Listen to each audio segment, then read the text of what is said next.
You've written lots more than the Precious from Motswe series, but that is the word association link that people make with the name Alexander McCall Smith, the number one ladies detective agency. What was the genesis of that? I did live in Botswana and for a short time, and then I visit Botswana every year. And there was one particular visit where I saw a woman chasing a chicken around a yard. And I was struck by this image of this very competent lady who kept her yard very nice and neat. And I wondered about what her past history had been, what her life had been. And that made me think that one day I might write about a woman like that living in Botswana. You were there to help set up the law school at the University of Botswana, because law is your profession. Law and medical bioethics is your particular interest within. I spent 1981 working in Botswana, setting up the law program at the University of Botswana.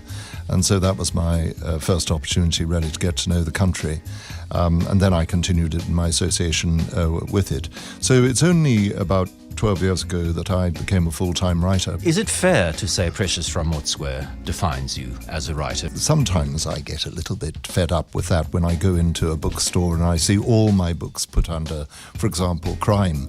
And crime actually is one of the few things I don't really write about, because although Mara Motswe is a detective, she's dealing with people's problems as opposed to being a detective who deals with crime. The world in which Mara Motswe works is, I mean, it's not a world which is perfect by any means. There is poverty, there is unhappiness, there is death and divorce and adultery and people go missing.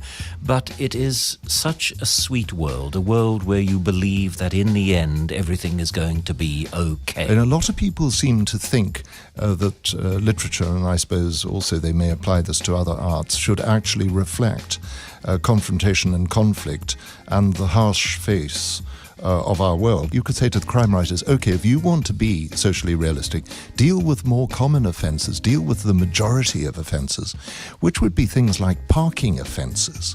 And so you would have parking offence novels where people and the police would come and put a yellow tape round the parking site, and you'd get the forensic people who would... It's just an idea.